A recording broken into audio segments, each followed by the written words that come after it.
It's Dan Curtis with you on Brooklands Radio, and I'm delighted to say joining me on the line is author James Crookes, author of Do They Know It's Christmas Yet?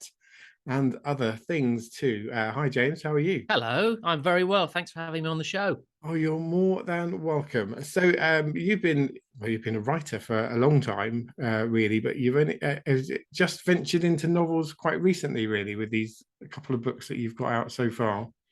That's right. Yeah, the first one was published in 2020, so it's the first time I published a novel. I had, as you say, I've been writing for some time, but that was sort of speculatively. I've managed to have a bit of success with telly and things, but nothing massive. I've had a few sketches on BBC One and all these sorts of things, a bit of CBBC, but predominantly I produce a radio show and sort of co-host that. But for a long time, I've been trying to pitch this story to TV execs who all said, it seems very expensive and who the hell are you? Which is fair enough. So then I thought about pitching the story to publishers. And then I thought, I'm a bit tired of people telling me why something needs tweaking, changing, amending. And then they generally, in my experience, they leave. They leave the publishing house or they leave the production company. So I thought, I'm just going to publish it myself independently, which is what I did in 2020. But it was a while writing it. I mentioned to my children that I was going to be talking to you, and I mentioned the CBBS and CBBC link, which led to a barrage of, did he do this? Did he do that? Does he know this No, person? Does he know well, I Andy? didn't do horrible histories, if that's the question, sadly. I do know the producer of that, but no, I didn't do that. No, it was a while ago. There was an educational slot called Class TV, but also I did a lot for, I think it was called Look and Read. So I was pushed into an educational sort of arena, but it was comedy that I was writing. Fair enough. So let's get into the books then. So the first one, as you said, published in 2020, Do They Know It's Christmas Yet? Which I think just from the title kind of gives you an idea of at least the period in which it's set, if not what Yeah, it's all absolutely. about. Yeah. I don't want to spoil anything because I think people need to read these books, but just to give us a flavour, what are the books about? Well, I was a teenager in the 80s, and so there were glory years. And I work with people now who were teenagers in the 90s. So I understand that depending on when your formative years were, it kind of defines the era that you think is classic music. But regardless of that, I think the years of 84 and 85 were pretty golden in terms of pop music. So I've got sort of great memories of them. But also I remember when Band Aid was formed, me and my schoolmates just could not believe that all these bands who were constantly slagging one another off in Smash Hits magazine and Number One magazine would all get together and record a single. And we were at school saying, nah, it can't be right. The Geranis won't go with the Spandau Crowd and George Michael and Andrew Ridgeley and Culture Club. There's no way, Frankie. No. Now, obviously, not all of those artists appeared on the song, but when they did, I remember us all thinking, it's rubbish. This song's rubbish, because we were so used to sort of pure pop music, and because it was a different style. And we were convinced it was just going to crash and burn. Then we saw the video, and it was life changing for us. But also at the time, and hindsight is great, but also it started the cancel culture. So regardless of what your opinions of Band Aid and how successful it ultimately was, at the time, everyone felt they were doing something worthy and something good. And it felt good to be part of a team. But it also changed pop music. And it all happened because Bob Geldof saw a news report, a very famous Michael Burke news report set in Ethiopia about the famine. And that story ran because apparently it was a low news day. They'd had that in the bank for a while at the BBC. And they said, well, there's nothing really big today with the government or whatever, or America and the nuclear threat. Let's put that Ethiopia piece out. So I believe they led the news, or it was very early on in the news. And Bob Geldof saw it and wept. And his autobiography says that he watched it with Paula Yates, his girlfriend at the time. I think they married the following year, I think. And they had a child, and he said he wept because of the sheer horror of the famine. So not getting too deep, the book isn't about that. But I've always wondered since then, what if he'd never seen it? What if he hadn't seen that news report? We wouldn't be singing Do They Know It's Christmas, Feed the World. every Christmas because it's lasted. It's really lasted.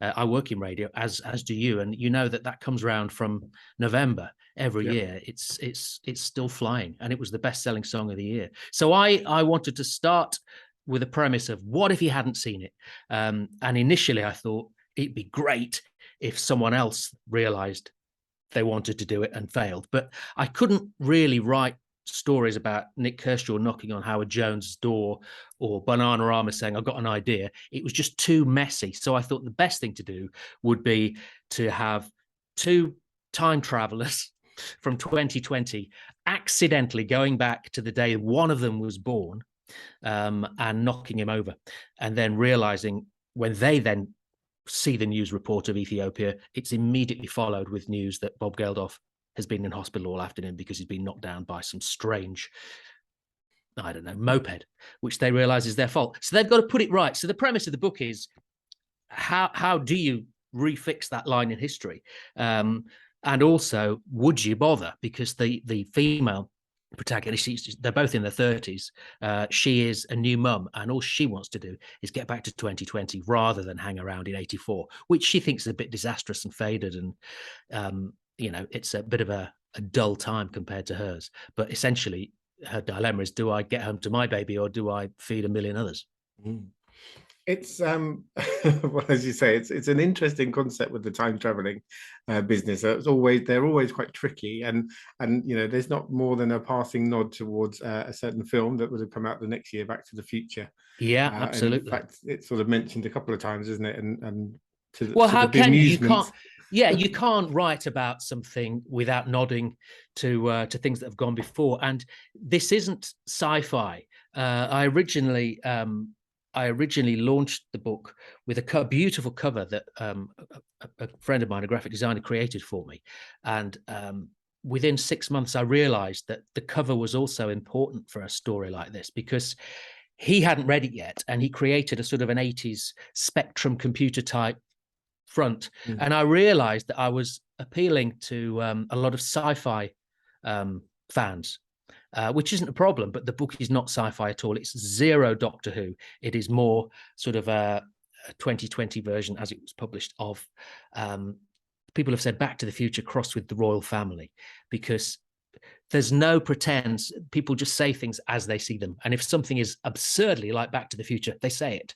I wanted it to be as authentic as possible, which is a weird thing to say, isn't it? Given they travel back in time on an old Sinclair C5. But that was it. I wanted it to be as real as possible. Yeah, one of the things I love about it is well, there's two things really. One is that that mixture of somebody from today and the conversations we have with our children constantly about I would prefer to have had my time in the 80s and your time now, and trying to explain and sort of then seeing the characters kind of live that and have that experience of they know what life is like in 2020. And that hit me actually, because I think in pretty much the first page you mentioned COVID and lockdown. Yes. And I hadn't expected to see that. I don't know why, but it hadn't really occurred to me that the first thing I'd be thinking about is the moment I was living at that point. And so seeing that them sort of work through the differences between their life in 2020 and life in 1984. But I also love the fact that you sort of do blend in these things that were going on at the time, and you give these little bits of detail about what was happening with America and Russia, and so it sort of becomes part of one of those nostalgic documentaries that you see on Channel 5 often about we love 1984, but it gives you just enough information to go, oh yeah, I remember that now, and I remember how that affected that. And I just think that was a really clever device in terms of setting that scene. Thank you very much. Yeah, I remember being terrified that there was going to be a nuclear war when I was a teenager. I was terrified of it because now with COVID, and I have kids, when the first news broke, you do feel you need to take a bit of time after to sit down with your children and give it some context to reassure them. because I grew up in, as I say, 84. I remember watching, I think it was Panorama or World in Action or one of these shows. My dad was watching it, and they showed the Protect and Survive film, which is a little clip of that is on the beginning of Two Tribes by Frankie Goes to Hollywood. When you hear the air attack warning, you and your family must take cover. And my dad was just watching it, half looking at from his newspaper, and he was just indifferent. Whereas I was absolutely petrified. And I was so proud that I couldn't tell him I was. It was only a few days later he realized I was quiet. And I remember saying, I'm a bit worried about this thing. And he went, it's never going to happen. It's never going to happen. But kids didn't necessarily have those conversations with their parents. So it was a really scary time. But I realized with hindsight, that if you're over 20, you probably had a better grasp on it. But there are parallels between what teenagers were scared of then and what teenagers might be fearful of now. And also with that in mind, if I wanted to see what it was like for 2020 people going back to 1984, and I know I've said the brother and sister, but they're very much adults, and the language I think reflects that. It was what they would think of it. But because of COVID and what was happening, they were able to drop little anecdotes about modern day life to this sort of pseudo family that they bond with, who couldn't believe that the street parties didn't happen for the Jubilee and all these events that would have happened, and explaining social distancing to someone in 1984 was, it's all done with humor, great humor. I'm not expecting anyone to feel anxious or sad about it, but it's just the absurdity of it all. Yeah, absolutely. So the family then move on into the second book, which is Have You Stolen a Million Yet? Or Have They Stolen a Million Did Yet? they steal a million yet? Yeah, Yes, I made a I've bit got of it a in rod front for of me. my I own should have back. just read it really off the top. Have you? Oh, really? Have you? I'll not question you on it, but thank you very much for reading it. Yes, I didn't know what to call the first book, because there was all sorts of things that coming in my head, but I just thought I just need to say what it is. Do they know it's Christmas yet? Which you said, sort of hopefully piques your interest and thinks, I know the song. What's the question about? So I was stuck with the yet on the front of the cover, and I thought, I'm gonna have to put yet in the second book. So did they steal a million yet? It's no reference to any song or anything on the telly at the time. It's more about the story that occurs. But the first book does end satisfactorily. It does end. It's a complete book. But I enjoyed spending time with these characters so much, and I knew that there were lots of questions from book one that I don't necessarily fully answer in the second book. But yeah, Did They Steal a Million Yet was basically starts right where the first book ends, with a dilemma that they have accidentally created when they went back to 1984, and they don't find out until later on in time. So it means going back and doing something slightly absurd, which is trying to steal £1 million for very good reasons. But they're normal people. They're you, they're me, they're anyone listening that, crikey, I've got to go back and steal £1 million from the Paul Daniels Christmas show at BBC TV Centre. It's absurd. But I loved researching it. I managed to talk to some scene builders and painters from the time, and also a number of people that worked in TV Centre. So it actually walks through, a lot of the story goes through the corridors around the back of Blue Peter and the Sports Personality of the Year show, or Sports Review of the Year, and things that were happening at the time, including the Paul Daniels magic show, where Paul Daniels made £1 million disappear in front of Robert Maxwell and a studio audience. And there were press releases and there were newspaper articles that it was about to fail before they'd even started to record the show, because when the £1 million arrived, the safe was just a little bit too wide to go around the corridors of TV Centre. That's true. That's a fact. Whether or not that was just a press stunt at the time, I decided I'd let that sit there because it was just too beautiful a concept to ignore. And staff were told to go from the Securicore van, or whatever the van was, shove money in their pockets as casually as they could, and walk through TV Centre to the studio so they could reassemble it in a slightly smaller safe. So I thought, if that's going on, and if someone knows about that, then they can possibly do a little switch of the money somewhere. So it's absurd. It is, but brilliant. And you spent some time with Paul Daniels' son, sort of researching him as well. So that's right. I believe it was Gary. I know he's got a few sons. It was only a chat and some emails, but I wanted to make sure that because they would have been teenagers when it was being filmed. I wanted to check when it was recorded, which I was able to find out. It was very close to Christmas. It was sort of the week or two before. I can't imagine anyone recording a Christmas show now so close, because the Radio Times had already been printed. What happens if it hadn't happened? But yes, it was filmed in December, and I wanted to check that the studios were correct, and also if they had been to see him, and he said he had. His kids would have been teenagers, they were in the audience, and one of them plays a part in this book, and also what car he drove, because I had heard he loved Bentleys, but I spoke with his son, who told me at the time he had a Jaguar XJS in a specially specified two-tone gold or something. I can't remember the specifics of the book, but that's in there as well. Brilliant. And then now they're moving on again. So you've got another book. They are. Well, yeah. I mean, the second one, Did They Steal a Million Yet? Again, I did end it. I wanted people to know they could step out at any time. But the third one answers a few more questions. I was very much hoping to give you the title of it today. It's still with the editor, and so I'm loath to do that. So you haven't got it yet. It's ready. It's written. I have a sample cover. We're just tweaking some bits, but until the editors confirm that we're all right for a release date, I don't want to say anything, because people have sort of put pre-orders and sign up for mailers on my website, which people can still do if I can give them that. JamesCrookes.com.